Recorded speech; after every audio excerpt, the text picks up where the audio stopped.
make sure you're finding consistency and finding profit. If you can't consistently find profit, then it's not your time.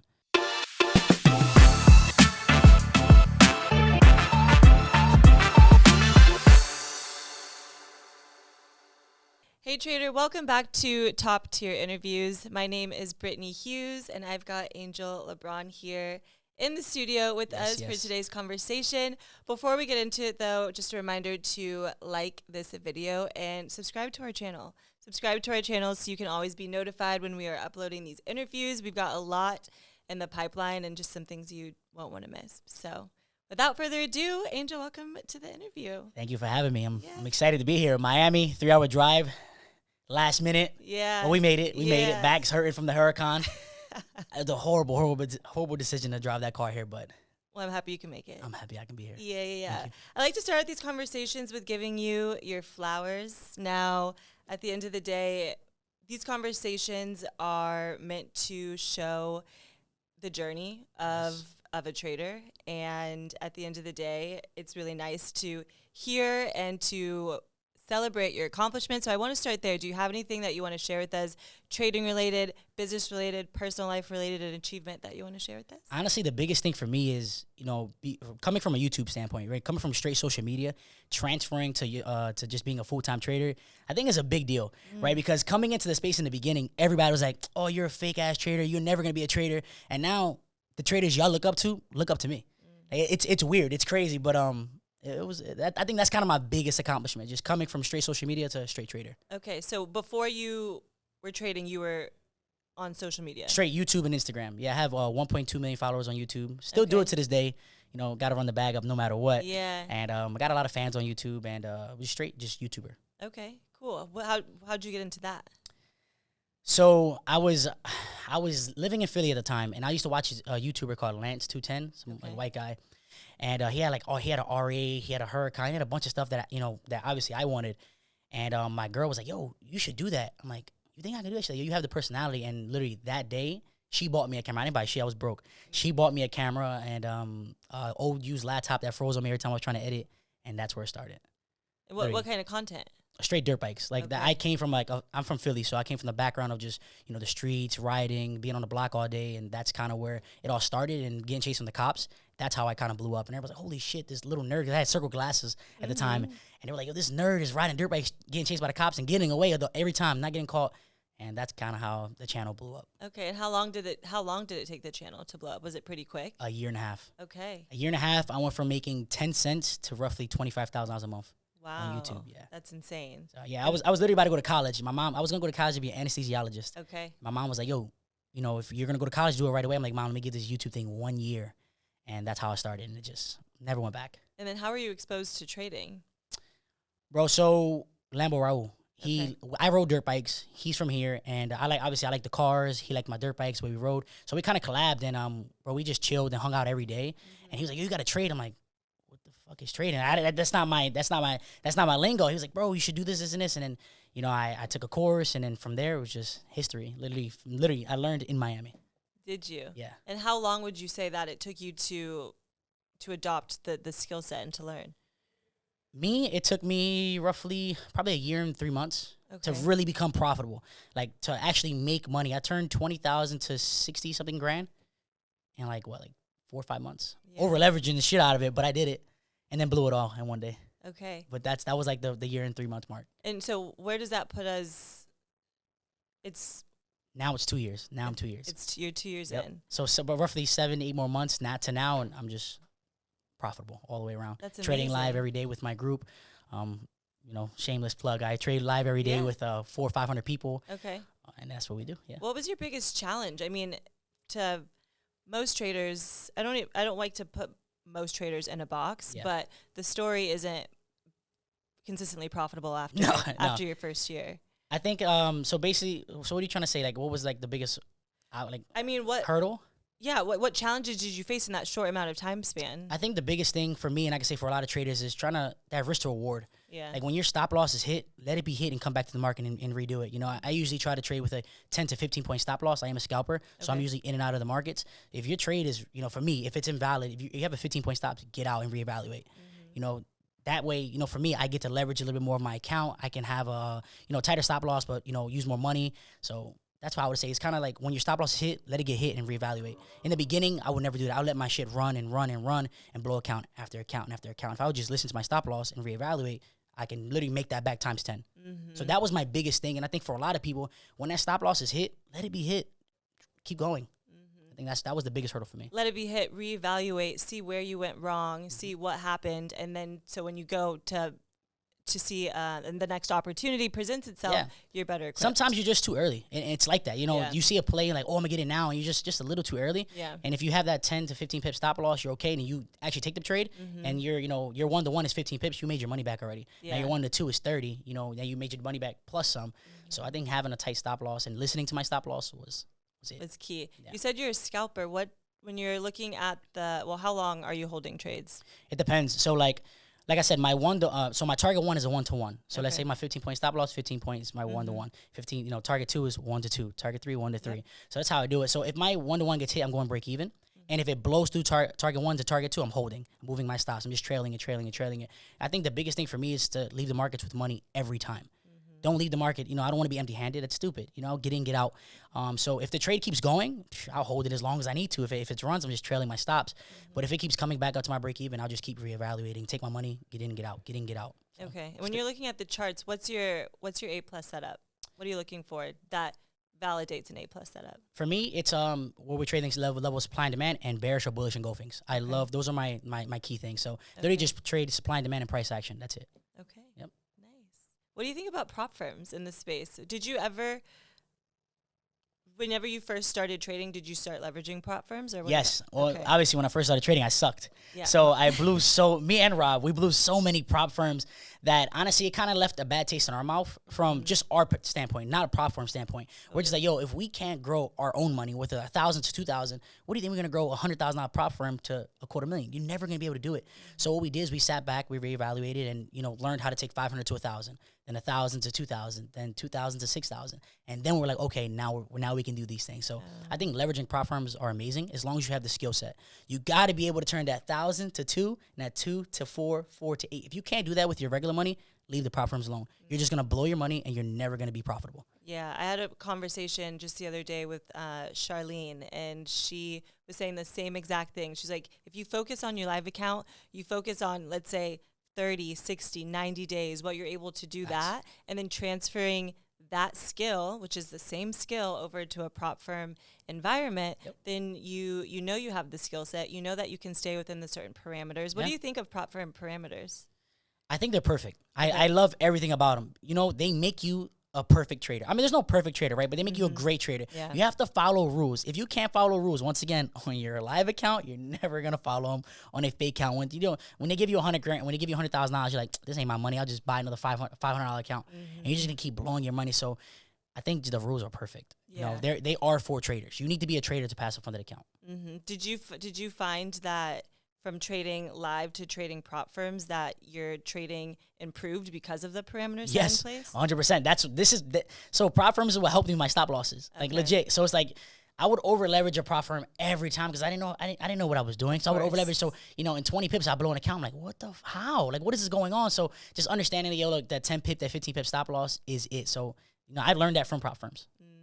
So, they helped me a lot. Prop firm helped me within my entire strategy, my methodology, everything. Okay, how has psychology played a part in that role?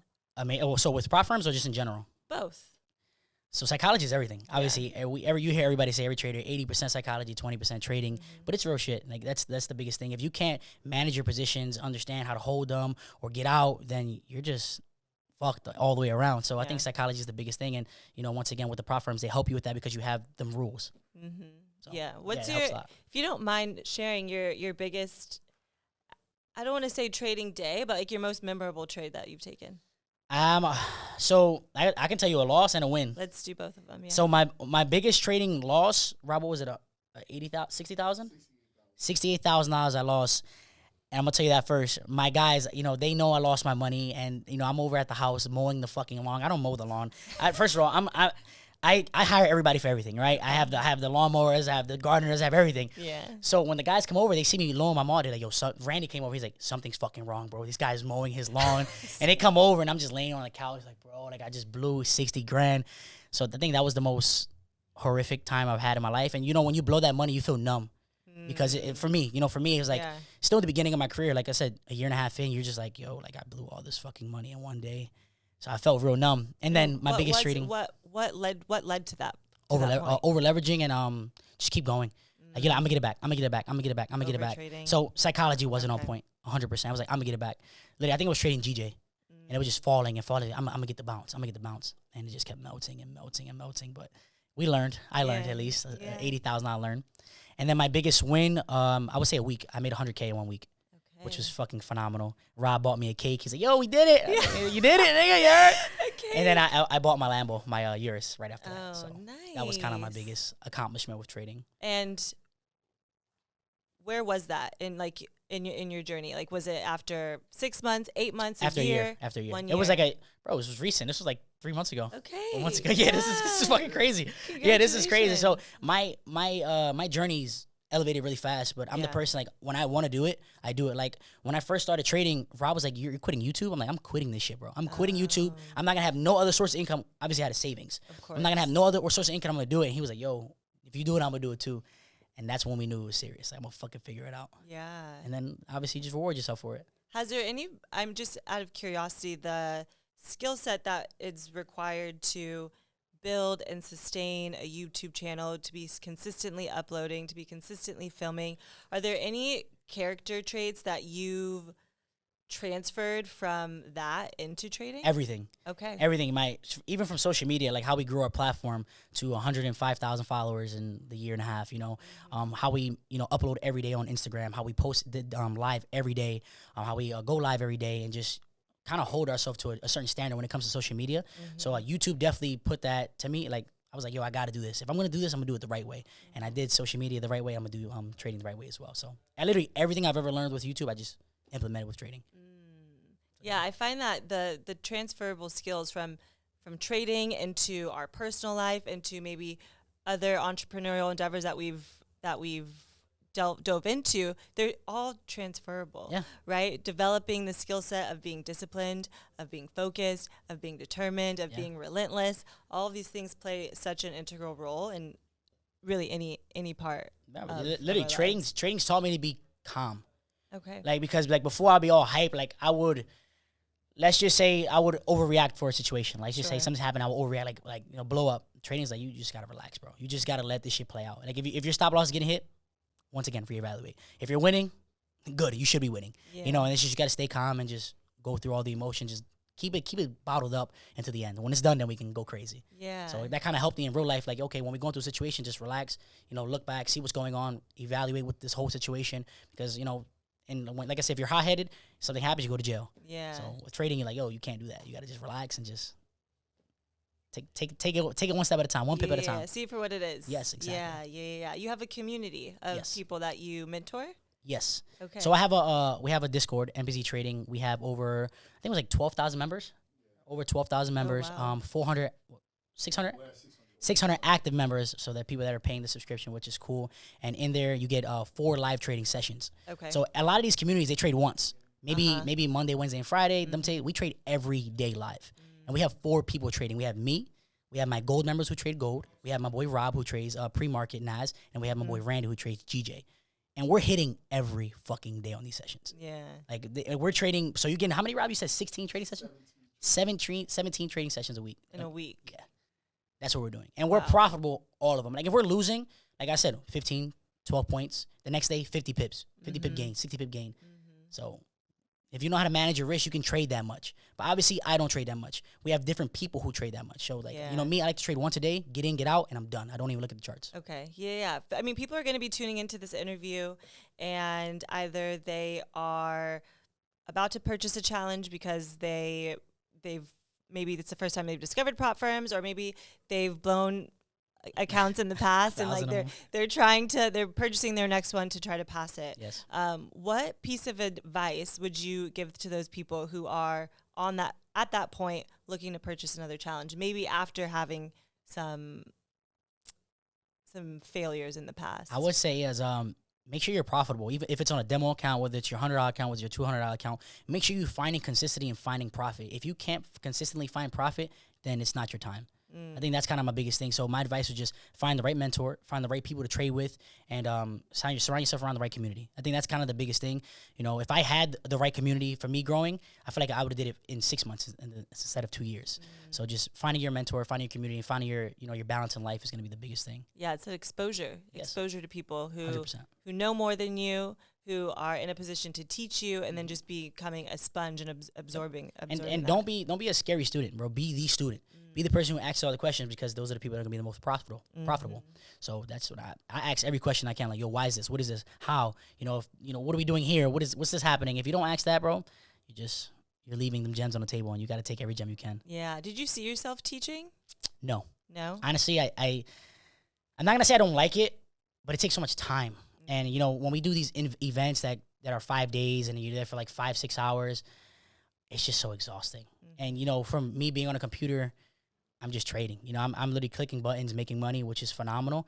And then I got to go and teach. So it's a little rough. It's on the rougher side. Yeah. But it's worth it. I love to see the smiles. I love to see the people who, like, yo, 1 year in, I bought a car.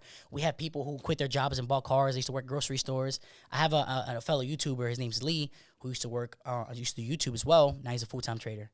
Oh, nice. And it's just phenomenal watching people transition and, just have that freedom, because trading is freedom once you get it. That's kind of my biggest thing. The fulfillment of seeing people win, I love. Yeah.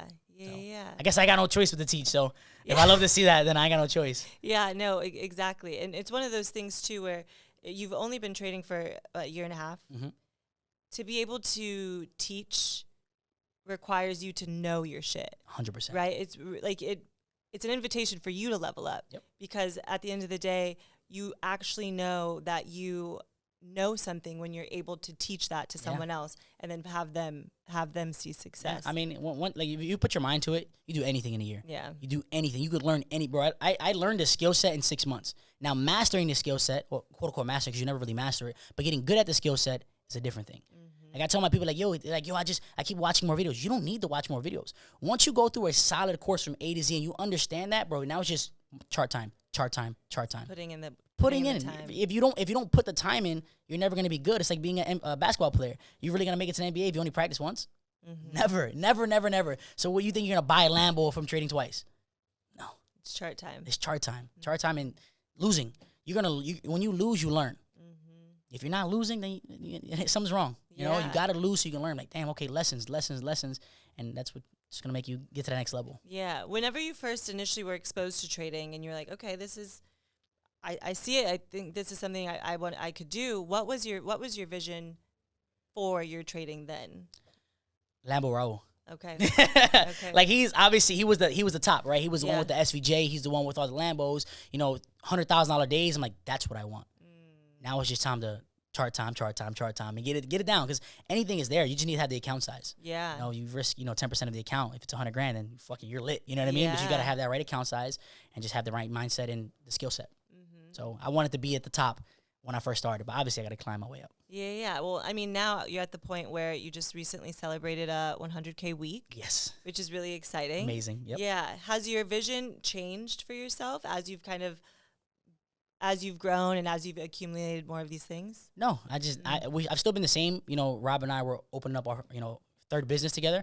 Okay. Hopefully our fourth, So just creating wealth, I want it for generations. I want my money to print. So that's the goal. Obviously we have the skill set, but I just want this shit to live forever. Yeah. So just, assets, brick and mortar stores, just different things like that we want to do. So obviously the cars are cool, the jewelry's cool, but I need my daughter and her daughter to eat forever. So that's kind of my goal. Okay. Yeah. I love that. I love that so much. Yeah. I mean, at the end of the day, it's with these conversations, being able to fully understand the why of someone wanting to learn and acquire the skill set, it changes over time. It evolves over time. 100%. Like you said, when I started, I want the Lambos. When you get it, it's like, it's cool. Yeah. What's cool? Like, I want to see the 100K without me trading. I want to see the 100K months without me doing anything. And I think that's my biggest goal. That passive income. Yeah. Yeah, thank you so much. Thank you. Yeah, this conversation has been really great. When it comes to what's coming up next for you and your community, what are things that we can be looking out for? Just keep trading. Obviously, you know, Q1 we got coming up. You know, the goal is to have 1,000 to 1,500 people with us making money every day. That's the goal. We just want to make money every day, teach people, and just spread the love. You know, have everybody driving Lambos or whatever your dream is. That's what I want to help you accomplish, and I think that's our biggest thing here at MPZ Trading. Just help you fulfill your dreams. But thank you for having me. Yeah, Angel, where can people find you online? I am, you know, Brat Vlogs _ or at MPZ Trading on Instagram, and then Brat Vlogs on YouTube. Yes. Thank you so much. Thank you. Appreciate you. Absolutely. Of course. Thank you. Thank you for tuning in to today's interview. Again, make sure to like this video and subscribe to our YouTube channel so you're always notified of when we're uploading next. Get it. But Appreciate we'll see you guys next time. Thank you.